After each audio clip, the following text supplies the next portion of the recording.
Aujourd'hui, le squad, on accueille Juliana, chercheuse à l'INSEP sur le suivi longitudinal des athlètes, notamment sur le monitoring et la planification de l'entraînement des sportives. Elle est également la créatrice des premières barres énergétiques pensées pour soutenir les sportives au cours de leur cycle menstruel. Dans cet épisode, on connaîtra tout de la gestion du cycle hormonal de la femme et comment aider les sportives dans leur entraînement. Bien évidemment, tous les amoureux de la santé et de la performance apprécieront la valeur apportée par notre invitée du jour, Juliana. Bienvenue sur le podcast du Squat de la Performance. Peux-tu te présenter rapidement à ceux qui ne te connaissent pas? Merci beaucoup de l'invitation. C'est avec plaisir que participe de ces podcasts. Moi, c'est Juliane Antero. Je suis chercheuse à l'INSEP où je coordonne une équipe de recherche sur l'influence du cycle menstruel et les phases hormonales associées, soit au cycle menstruel, soit à la prise d'une contraception hormonale, sur l'impact des athlètes en préparation pour les Jeux olympiques, sur l'impact sur leur entraînement, l'impact sur leur bien-être et leur performance.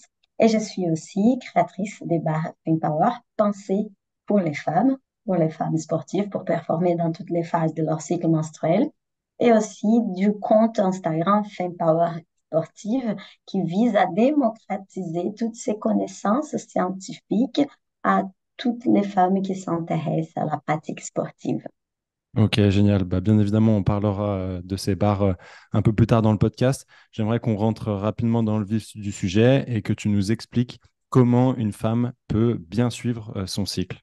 Ah, ça, c'est déjà une information fondamentale parce que suivre son cycle, ça nous permet d'anticiper les phases, connaître nos réponses aux fluctuations hormonales pour, au lieu de subir les cycles, au lieu de subir tous les symptômes, au lieu d'être gêné, au lieu de ne pas comprendre pourquoi ça nous arrive, pourquoi cela impacte notre performance.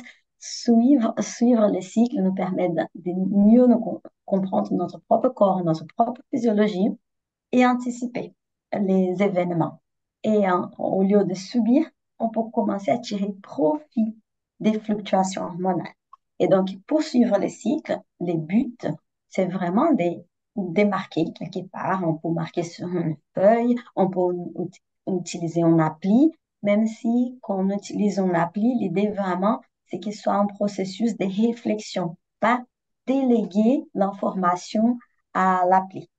Et donc, on commence à suivre lors des premiers jours du cycle menstruel, c'est les premiers jours des règles. Mais ce qui nous intéresse, c'est pas ce qui se passe dans cette période de 4, 5, 6 jours. C'est vraiment ce qui se passe tout au long du cycle menstruel, que c'est un cycle. C'est-à-dire, c'est tous les événements hormonaux qui vont avoir lieu entre les règles et les prochaines. Et quand on suit les cycles, on suit alors tous nos ressentis en termes de bien-être, en termes d'entraînement, en termes de performance, éventuellement en termes de symptômes et de douleurs aussi. Et une fois qu'on suit cela, par exemple, j'y ai du cycle, comment je me sens? Est-ce que je dors bien? Quels sont les symptômes? Est-ce que j'ai mal au ventre? Est-ce que je me sens comment à l'entraînement?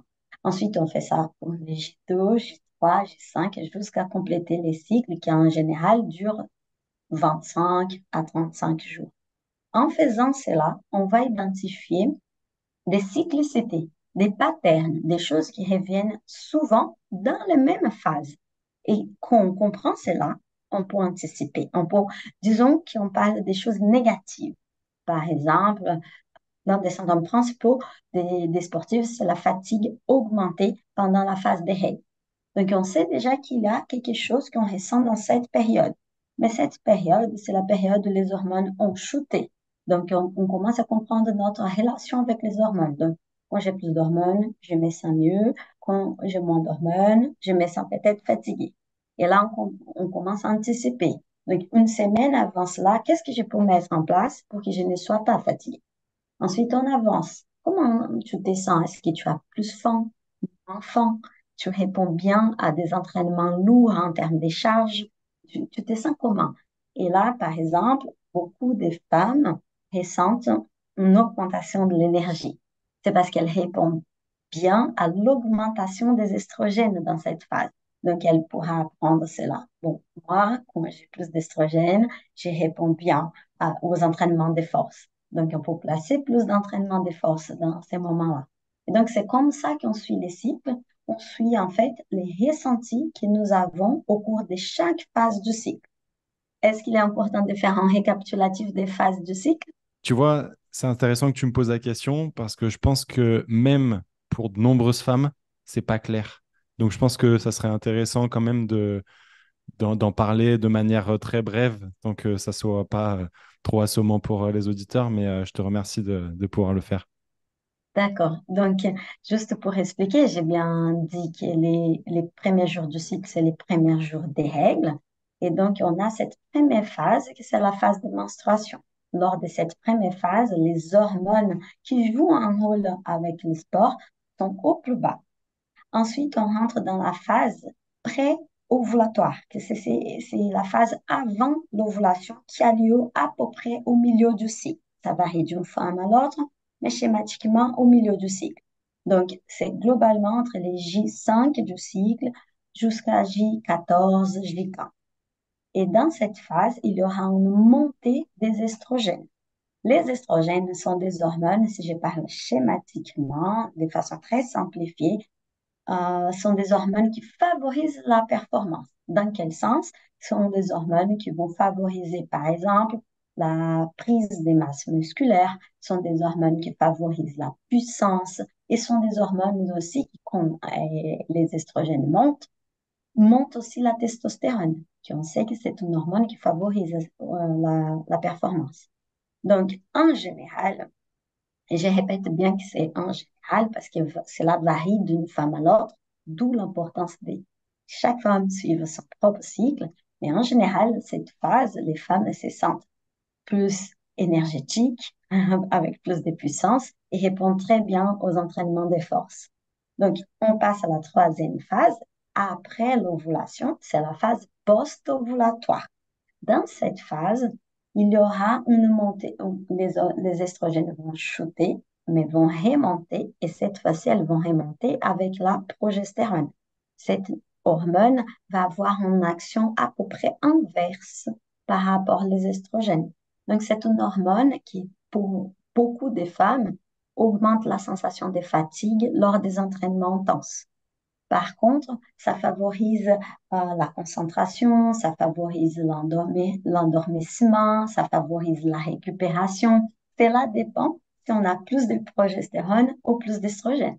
Donc, encore une fois, c'est une analyse individuelle pour comprendre ce qui se passe dans cette phase. Sachant aussi que la progestérone augmente les métabolismes et donc, beaucoup de femmes vont ressentir les besoins de manger plus, notamment plus de glucides dans cette phase. Et finalement, la quatrième et dernière phase, c'est la phase prémenstruelle. Et c'est une phase où ces deux hormones vont shooter à nouveau.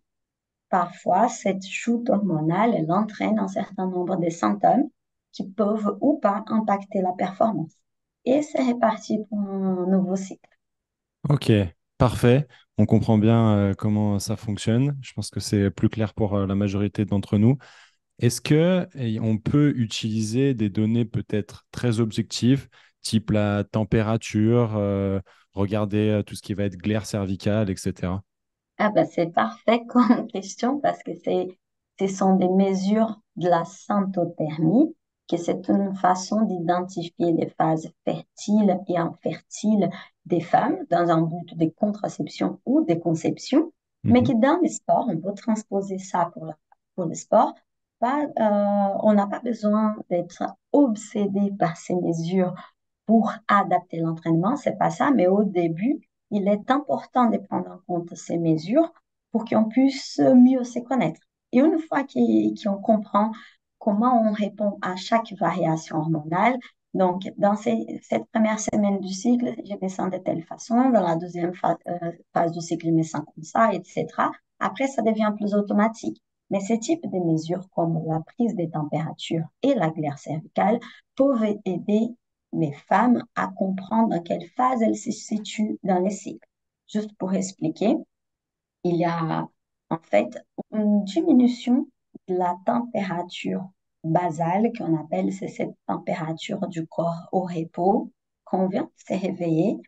Et cette température, elle est plutôt stable au début du cycle, mais après, et les jours d'ovulation, elle connaît une petite chute, elle diminue et ensuite, elle va augmenter.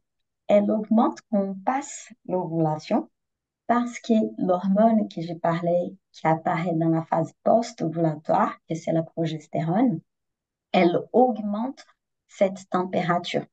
Elle va avoir plusieurs actions et c'est pour ça qu'il y a un impact sur la pratique sportive parce qu'elle augmente la température. C'est ce qui nous permet d'identifier, par exemple, l'ovulation, mais elle augmente aussi la fréquence respiratoire. Elle augmente aussi la fréquence cardiaque au repos.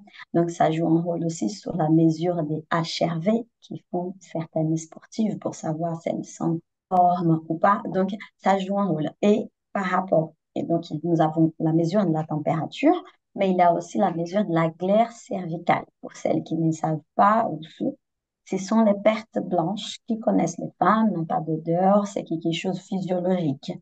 Elle va changer de texture au cours du cycle et proche de l'ovulation, elle diminue la viscosité, ce qui permet d'identifier aussi l'ovulation et la transition des phases parce qu'elle est très visqueuse et ensuite elle change de texture. Et ces changements de texture, c'est qui marque la transition entre la phase pré- et post-ovulatoire. Bon, est-ce qu'il est fondamental de maîtriser tout cela? Non, sauf si on veut vraiment bien connaître notre corps, savoir si on ovule, pourquoi ovuler, parce que ça, indépendamment si l'on souhaite ou pas une maternité, les buts est de savoir si notre corps retrouve un équilibre hormonal, Mhm. parce que l'ovulation est un marqueur des bonnes santé des femmes qui ont un cycle naturel, bien entendu, qu'on ne va pas ovuler avec la prise d'une pilule, par exemple. Et donc, du moment qu'on a un cycle naturel, on a l'ovulation qui a lieu. Et ça, c'est un marqueur de santé. Parce que quand on commence à être dans une situation de mauvaise adaptation de l'entraînement, par exemple, la première chose qui va se passer, c'est que les cycles commencent à être altérés, soit plus longs, soit plus courts. En tout cas, ils commencent à être ce qu'on appelle un cycle anovulatoire, c'est-à-dire on n'a pas ces boosts hormonaux des estrogènes, que j'ai bien dit, qui ont une influence positive sur la performance. Donc l'estrogène ne monte pas assez, donc il n'y a pas d'ovulation. Et donc c'est un premier indice d'une adaptation peut-être pas idéale à l'environnement, que ce soit lié à l'entraînement ou une charge psychique, physique, environnementale. Donc, connaître ces mesures, c'est une force Et pour oui, les parce que du sportifs. coup, ça nous donne beaucoup d'informations, j'imagine, entre la théorie et versus la pratique, où la Hum, femme va, comme tu disais, apprendre à connaître son corps et voir que hum, finalement, ben, elle n'est pas exactement figée sur le modèle théorique. oui, Finalement, comment une femme peut connaître et identifier son profil hormonal et avant toute chose, hum. nous expliquer finalement ce qu'est un profil hormonal.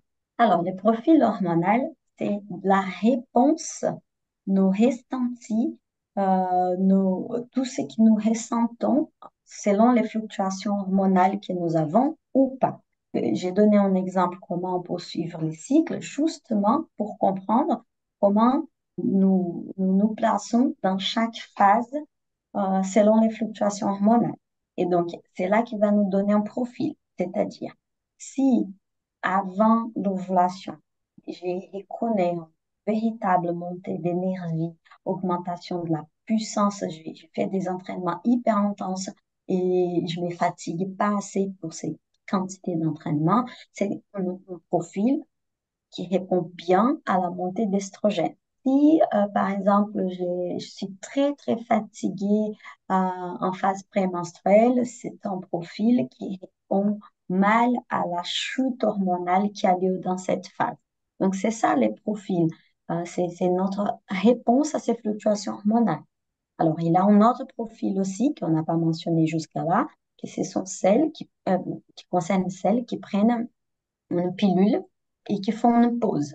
Parce que si elles prennent la pilule de façon continue, En ce moment, il n'aura pas de moyens pour évaluer les profils hormonaux.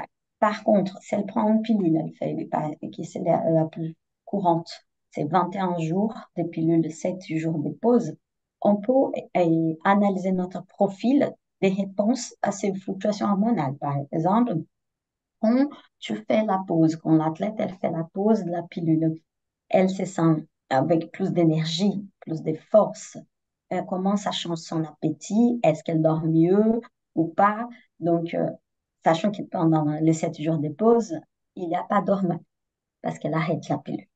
Mhm. Et donc, on compare cela avec la période qu'elle prend la pilule pendant 21 jours. Donc, elle aura des hormones synthétiques et elle aura des hormones aussi qui fluctuent en fonction de sa production naturelle, bien qu'elle est réduite. Et ensuite, on vérifie. Je me sens mieux pendant la prise de la pilule, je me sens mieux pendant la pause. On peut analyser aussi l'enchaînement de la pilule, une pratique courante chez les sportifs. Par exemple, j'ai une compétition, j'ai pas envie d'avoir la pause, donc d'avoir un enseignement pendant cette phase, donc j'enchaîne les plaquettes. Est-ce que je réponds bien à cet enchaînement des plaquettes? Est-ce que je sens que mes performances, elles continuent, ou elles sont au même niveau que la période de pause ou que la période des pilules? Bon, c'est en répondant à ces questions que les femmes peuvent situer leur profil hormonal. C'est comme ça qu'elles peuvent identifier comment elles se sentent par rapport à toutes ces fluctuations hormonales. Ok, génial. Tu parles de contraception. J'ai l'impression qu'il y a certaines femmes qui vont prendre la pilule ou autre contraception. D'ailleurs, tu nous diras s'il y a des différences avec les autres contraceptions type implant, mais qui vont prendre donc on va dire une pilule pour réguler leurs cycles qui parfois sont irréguliers. J'aimerais avoir ton avis à ce sujet-là. Alors, c'est aussi une question très intéressante parce que c'est vrai qu'on les voit sur les terrains, cette pratique. Bon, j'ai trop des symptômes, donc je prends une pilule, ou alors j'ai pas mes règles, je prends la pilule. Mm. Mais la pilule est un médicament qui vise la contraception. Donc, elle doit être prescrite quand l'athlète elle a besoin d'une contraception, pas pour réguler les cycles, parce que c'est un médicament dont la fonction, elle peut avoir des bénéfices de type réduire un certain nombre de symptômes, mais c'est pas le but. C'est vraiment la contraception. Après, il est à savoir que si le cycle il est irrégulier, voire absent, la pilule ne va que cacher cette information. Et les problèmes qui est derrière, il va rester là. Et ces problèmes associés au cycle très irrégulier, surtout de façon chronique, voire absent, il peut avoir un impact sur la santé et la performance des athlètes.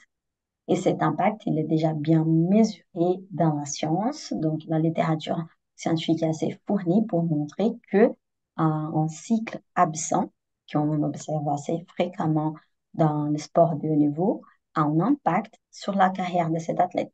Elle peut perfer avec en absence de règles, mais difficilement elle peut perfer pendant des années.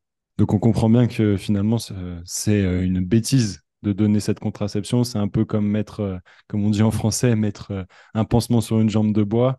On traite rien, on crée juste en fait des saignements notamment, mais par voie hormonale synthétique. Tout à Ouais. fait, c'est qu'il est fondamental, c'est de comprendre d'abord la cause. Pourquoi? Pourquoi mon cycle il est irrégulier? Parce qu'éventuellement, il peut être associé à un trouble, donc il faut chercher la cause, ou alors, et ce qui est le plus commun dans le sport de niveau, cela est juste associé à un déficit énergétique chronique. C'est-à-dire, l'athlète, elle ne mange pas assez par rapport à ce qu'elle dépense. Quand on discute avec les athlètes, elles vont dire toujours, ah ouais, elle mange largement, elle mange beaucoup. Et quand on va quantifier, on va mesurer, on voit cet écart. Et cet écart, il aura des conséquences pour sa santé. Alors, je reprends l'exemple que j'ai donné tout à l'heure sur les estrogènes. Et d'où l'intérêt aussi de suivre son cycle. Disons qu'on sait, on repère bien qu'on a un cycle naturel, que c'est à l'approche de l'ovulation qu'on améliore tous nos exercices de puissance, de force, par exemple. Et c'est qu'on a ces pics d'estrogène essentiels à l'ovulation. Donc, à un moment donné, notre cycle commence à être irrégulier parce qu'il n'a pas l'ovulation. Donc, on sait déjà que cette hormone qui nous aidait à construire des muscles, il commence à diminuer. Donc, c'est déjà un signe. Et là, on peut déjà agir. On va dire, mais pourquoi ça m'arrive peut-être d'avoir un cycle de plus en plus long? Donc, on peut s'interroger. Il y a plusieurs raisons. Il faut vraiment suivre cela de près. Mais éventuellement, c'est déjà une situation de stress physiologique. Donc, c'est une situation qui peut être associée à un déficit énergétique. Donc, on peut corriger cela assez rapidement. Les déficits énergétiques pour une perte de poids rapide, c'est pas un problème. C'est quand cela s'installe de façon chronique qui est compliquée. Et donc, on identifie que ce cycle devient de plus en plus irrégulier. On commence à perdre cette phase où on avait cette poussée, ces boosts hormonales. Donc, on met des choses en place avant que cela devienne chronique. Mais si au lieu de faire ça, on prend une pilule, ben, on ne va plus rien voir. Sauf si dans les buts et d'une contraception, OK, on prend une pilule, mais il faut savoir qu'il faut être d'autant plus attentif à d'autres paramètres puisqu'on n'aura pas ces signes que c'est la régularité des cycles, que c'est un signe, un indicateur de bonne santé des athlètes. Parfait, c'est très clair. Tout à l'heure, tu as beaucoup parlé de puissance, de force. Finalement, est-ce que l'entraînement ondulatoire en endurance, hypertrophie, puissance, etc., en fonction du cycle, doit être la norme pour les sportives?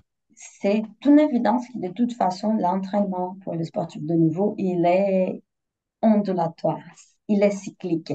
Lors d'une préparation pour l'entraînement, il y a des phases où on augmente la charge d'entraînement et avant la compétition, on fait l'affûtage, qui c'est cette diminution de la charge d'entraînement pour être en forme les jours J. OK, ça c'est quelque chose qui arrive enfin, c'est essentiel à la performance, cette planification de l'entraînement de façon à avoir des moments plus forts en termes de charge, plus bas en termes de charge.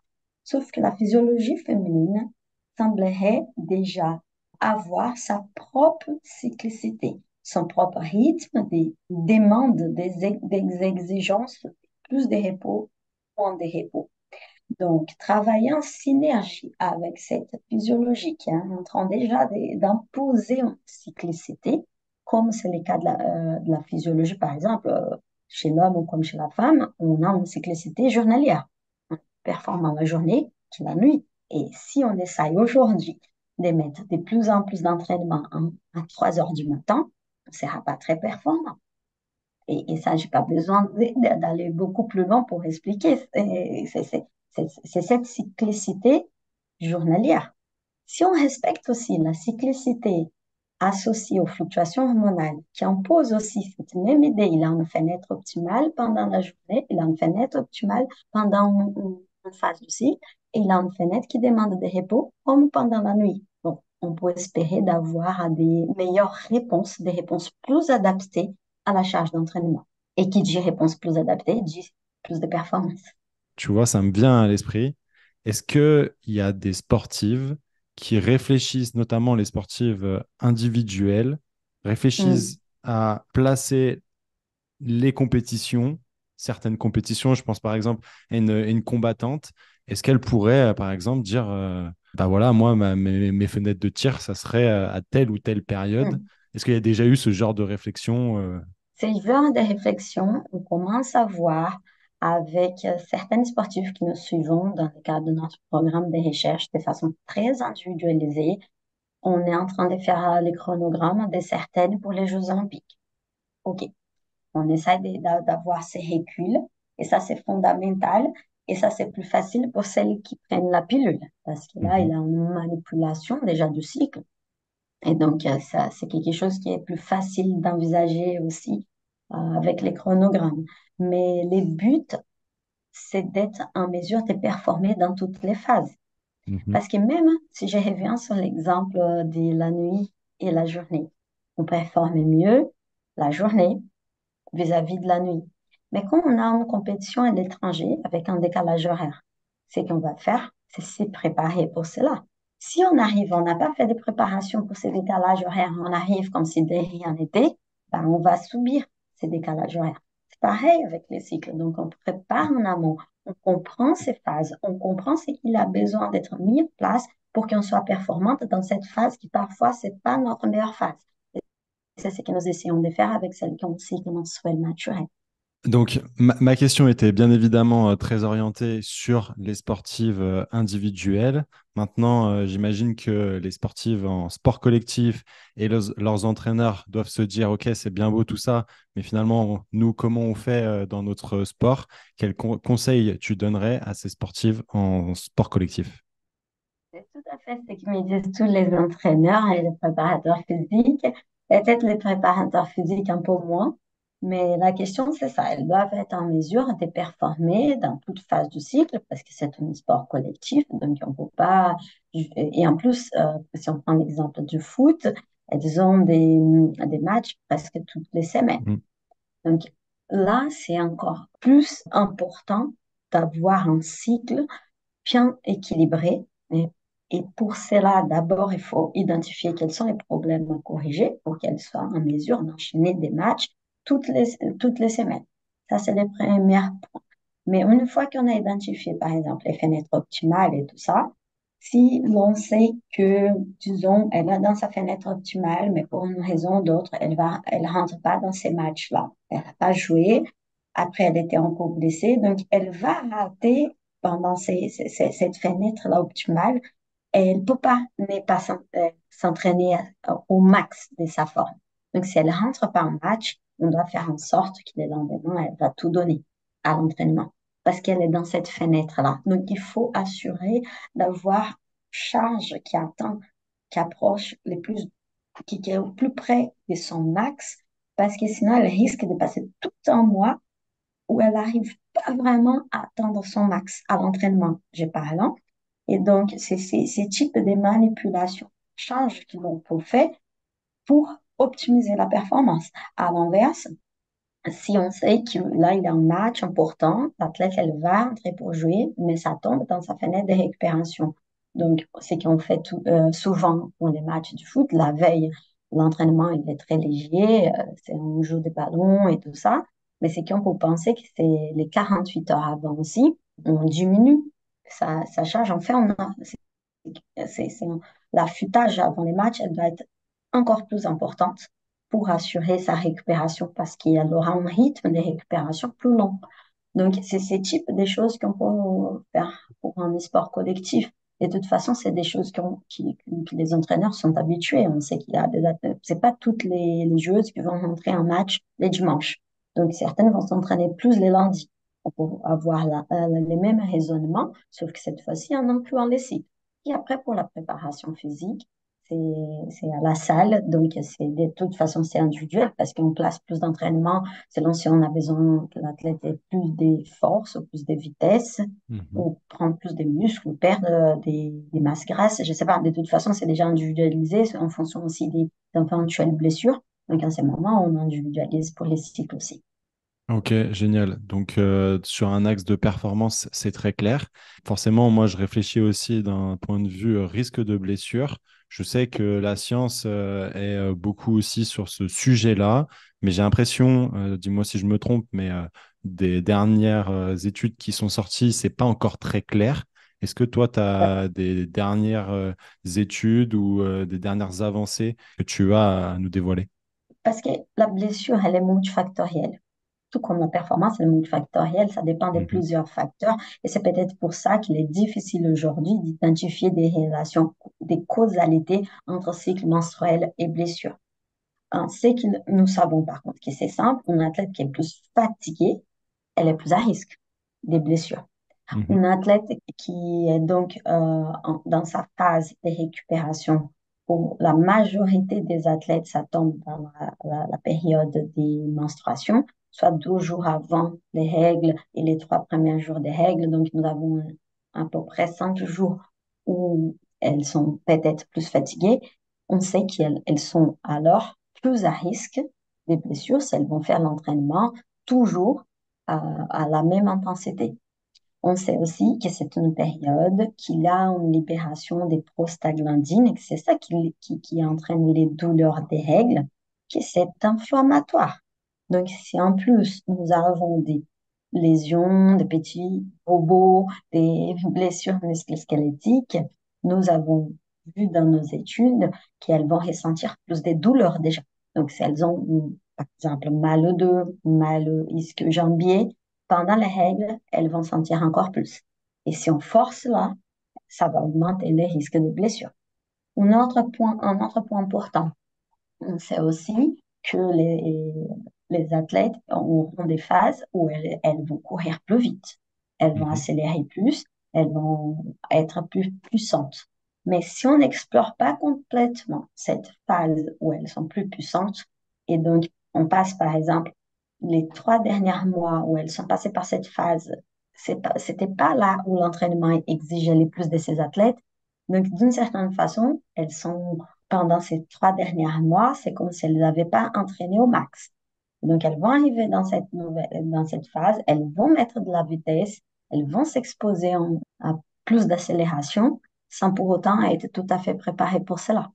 Donc, elles peuvent aussi augmenter les risques de blessures. Tout ça reste sont des hypothèses scientifiques. Vous avez peut-être entendu parler aussi du lien entre l'augmentation des estrogènes, de la relaxine à l'approche de l'ovulation, qui pourrait augmenter la laxité ligamentaire des athlètes et entraîner un risque un plus important de lésions du type du croisé et ces types de lésions importantes. Il y a des études, en effet, qui ont mis en évidence une augmentation du risque des blessures, mais pas forcément ligamentaires. Donc, D'accord. ça, dans cette phase, j'ai dit. Donc, encore une fois, c'est multifactoriel, d'où l'importance pour l'athlète déjà connaître quelles sont les phases qu'elles font, comment elle répond aux phases pour que cela puisse être un objet aussi de prévention des blessures. Et là, je donne un exemple aussi, parce que je suis concernée en ce moment par la rupture du ligament croisé Ok, antérieur du genou. C'est une blessure vraiment très embêtante. bien sûr.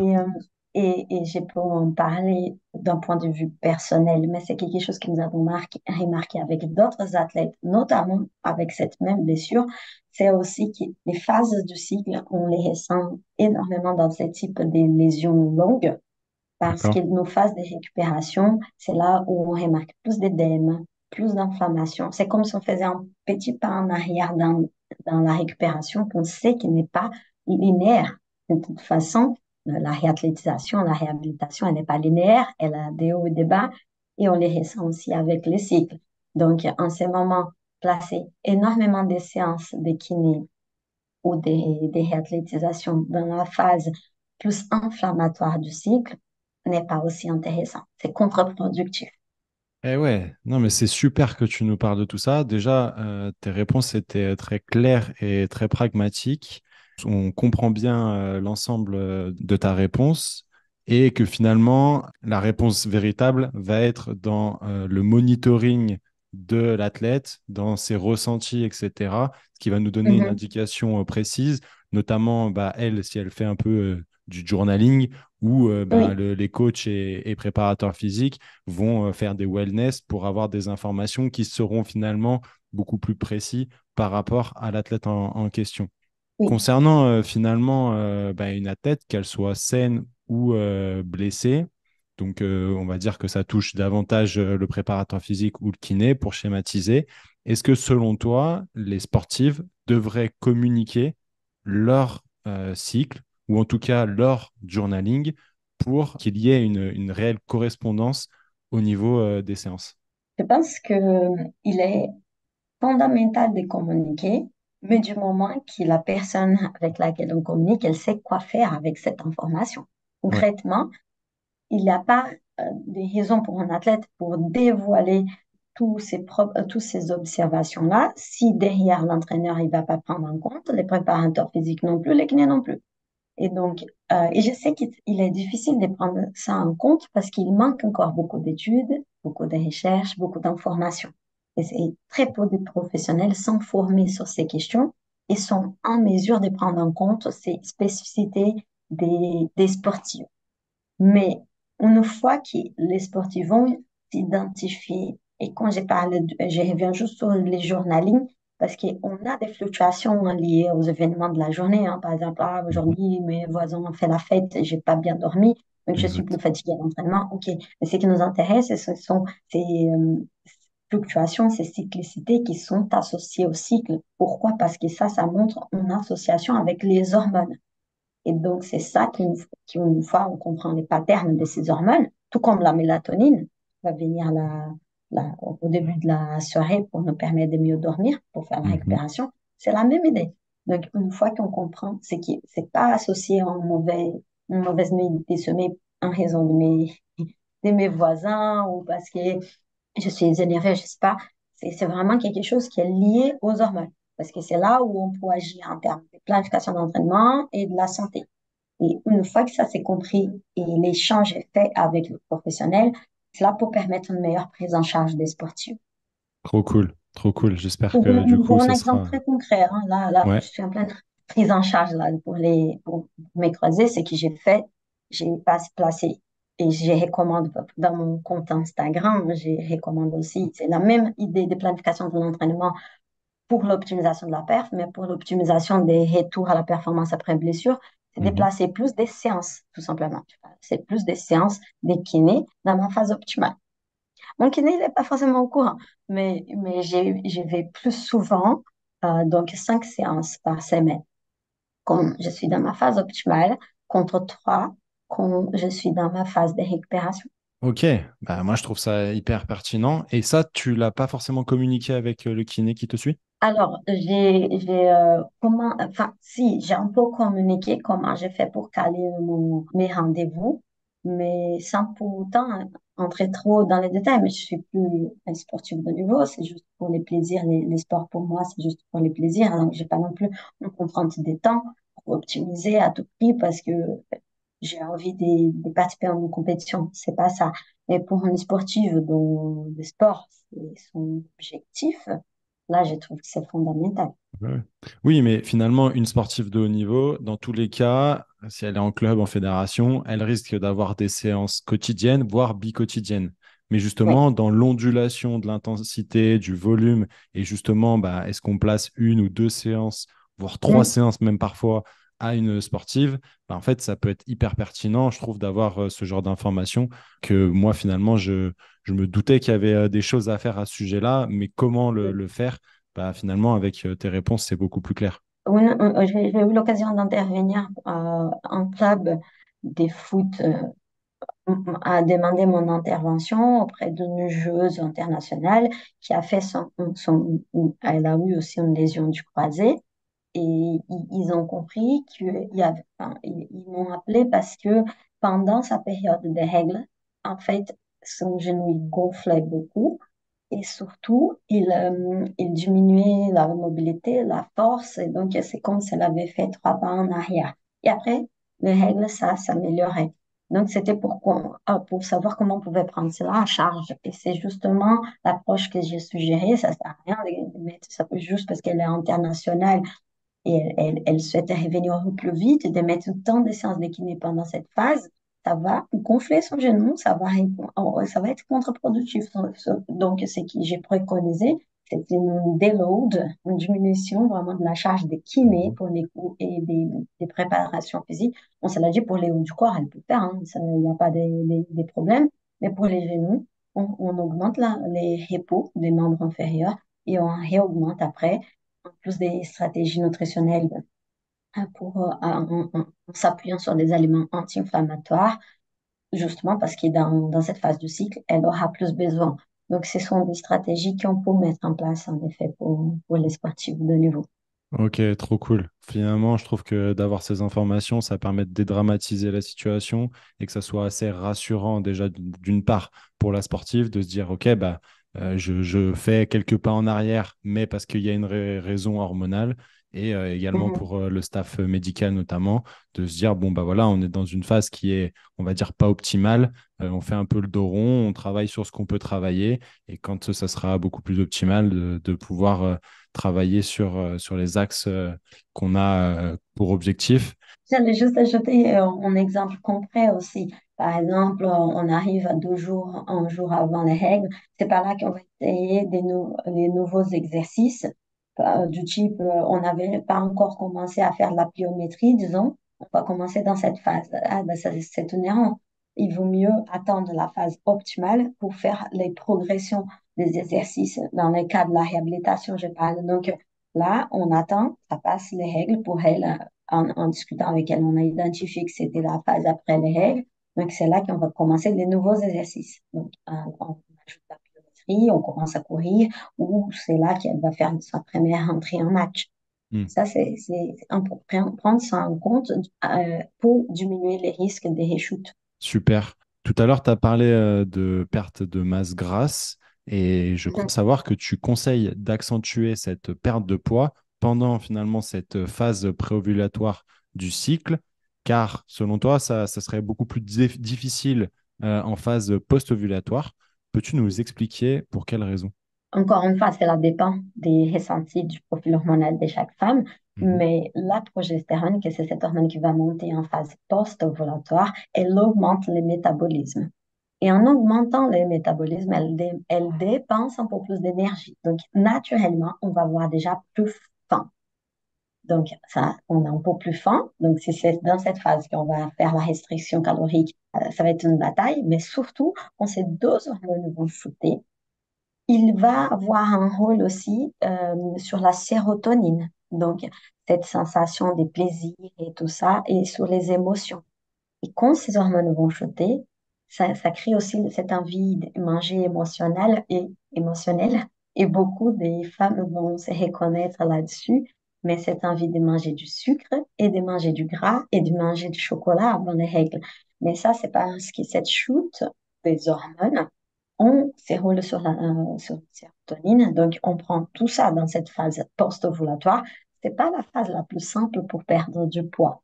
En plus, on sait que si on fait pas les plans des glucides dans cette phase-là, où la cinétique du glucose elle est modifiée par rapport à la phase pré-ovulatoire, on risque de se sentir plus fatigué pendant les règles. Donc, si on sait déjà qu'il est en phase pré-ovulatoire, avec la montée d'estrogène, on aura déjà une réduction naturelle de l'appétit. Bon, ça va être plus facile de faire des réductions des calories dans cette phase. D'où, comme l'explication que je disais, suivre son cycle, c'est aussi suivre tous ces paramètres, c'est suivre aussi là où tu as plus faim. Ben, tu peux réduire, faire des restrictions caloriques, même si c'est pas non plus les choses les plus intéressantes pour les sportives, du moment qu'elles sont très, très sportives. C'est plutôt, il faut manger plus, mais travailler avec son propre corps et pas contre, ça va être plus facile.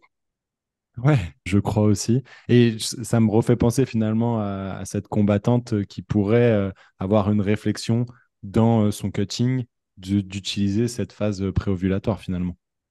Oui, j'ai eu des échanges avec des judokas, par exemple, c'est un sport à catégorie de poids, et ils ont cette pratique de faire une chute abrupte, descente du poids juste avant la compétition. Et ce que je préconise, OK, donc commence selon la phase qui va tomber la compétition, tu commences en amont cette chute de poids parce qu'elles me disent qu'elles adorent aussi cette adrénaline, que c'est la perte de poids, que ça leur rebooste avant la compétition. Je dis, bon, alors, on bouge pas ça, mais on va, au lieu de garder, par exemple, disons que c'est 4 kilos à perdre avant la compétition, tu gardes 1 kilo à perdre. Disons que la compétition elle va tomber dans cette phase-là du cycle où il y a beaucoup de progestérone. Donc, j'ai dit, bon, et en plus, si c'est une phase où elle se sent plus fatiguée, c'est pas intéressant de laisser ouais, pour perdre 4 kilos dans cette phase. Donc, Hmm. on garde un juste pour l'adrénaline et les trois autres, on va perdre dans les bonnes phases. Ok. Bon, bah, je crois que c'est un game changer, ce genre de conseil qui, je pense, certaines auditrices à catégorie de poids pourront apprécier. J'aimerais qu'on parle des règles et notamment des douleurs de règles que certaines femmes connaissent. Quels conseils tu peux nous donner pour aider ces femmes à atténuer les douleurs de règles? Bon, la première chose à savoir, c'est quel est le niveau de ces douleurs des règles. Parce que si le niveau, c'est un niveau qu'il faut serrer les dents, te plier en dos, t'arrives même pas sorti du lit, ça, en priorité, c'est une prise en charge médicale. Mhm. Parce qu'il faut chercher aussi s'il n'a pas un trouble du cycle, et en ce moment, les solutions, elles sont médicales. Donc, ça, c'est la première chose. Mais pour des douleurs, si ces douleurs qu'elles sont des 1 à 10 inférieures à 4, mais pour autant, elles gênent, il y a un certain nombre de conseils pour l'adaptation nutritionnelle. Par exemple, faire les plans d'oméga 3 avant les règles. Ça, c'est quelque chose qui a été déjà montré dans la littérature scientifique d'être bénéfique pour atténuer les douleurs des règles. Ça, c'est une première chose. J'avais mentionné aussi curcuma et gingembre qui ont des vertus anti-inflammatoires. Donc ça, c'est aussi très intéressant.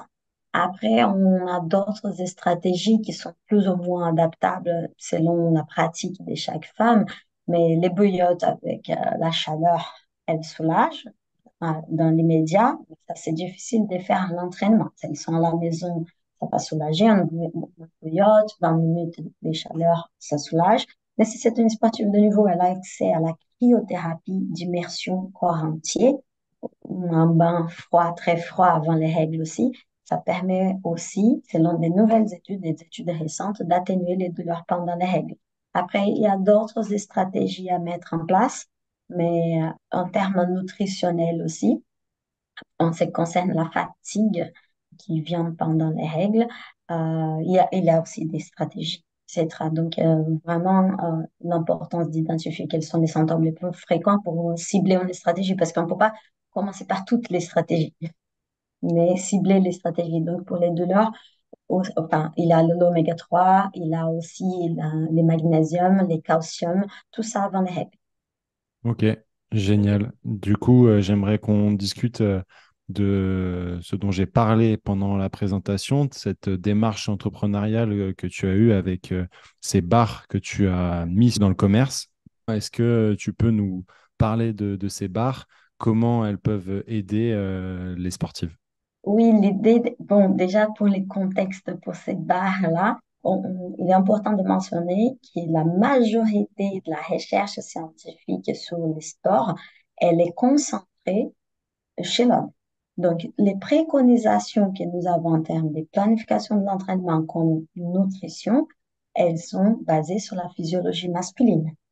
Et donc, j'ai savais cela en travaillant avec la recherche scientifique chez les femmes.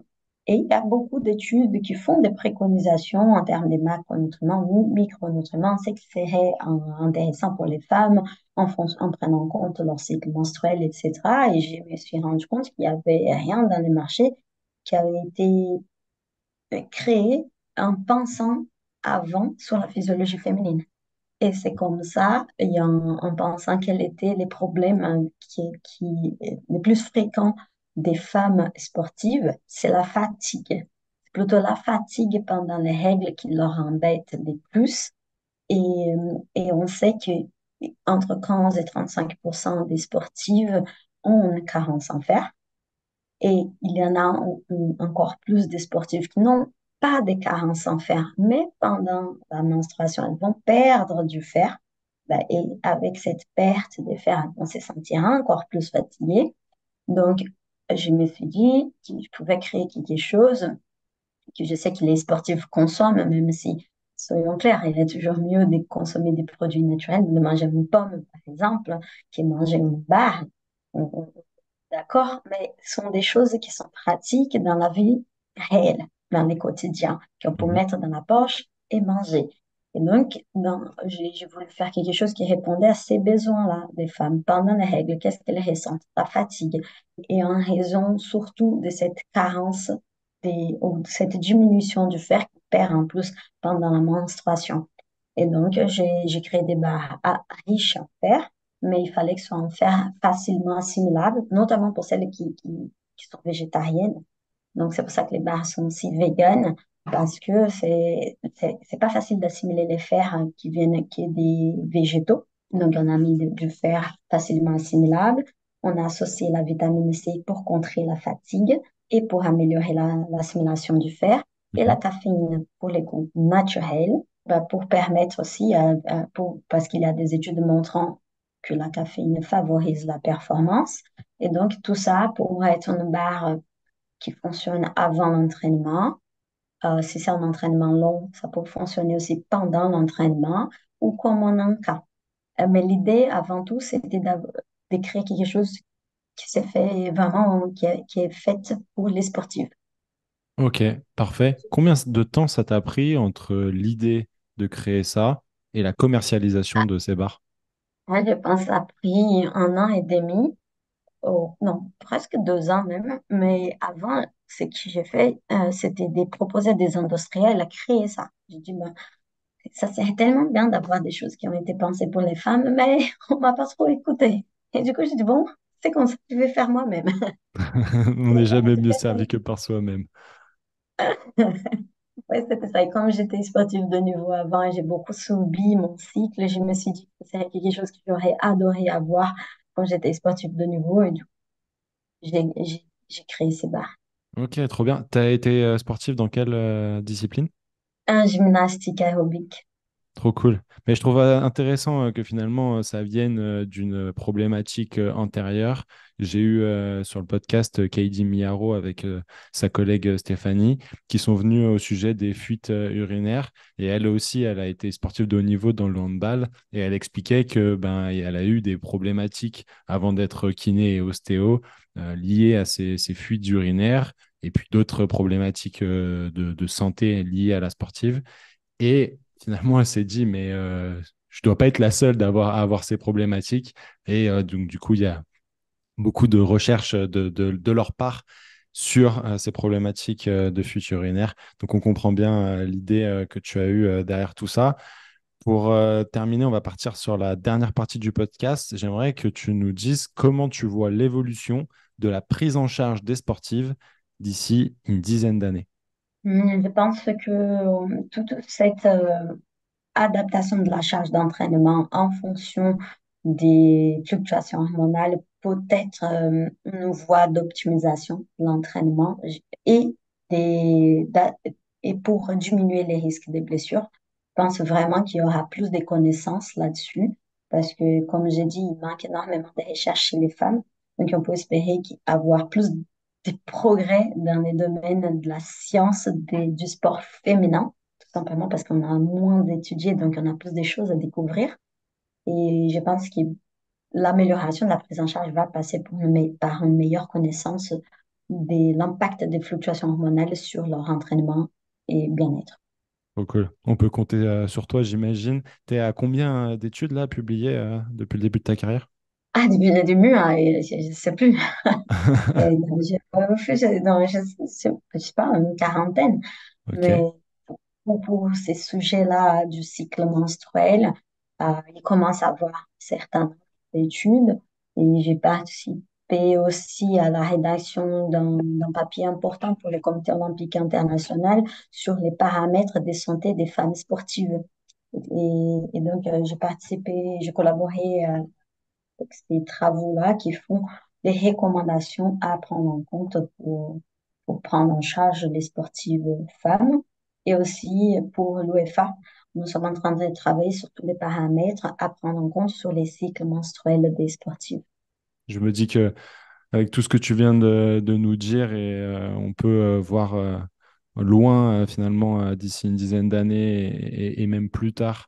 Juliana, j'aimerais que tu nous dises qui aimerais-tu entendre passer au micro du squat de la performance?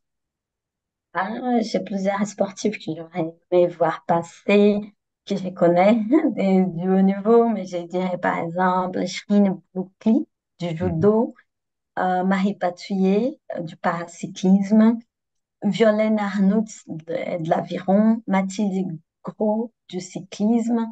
Enfin, des sportives, Trop cool. C'est des sportifs avec qui tu travailles à l'INSEP? directement ou indirectement.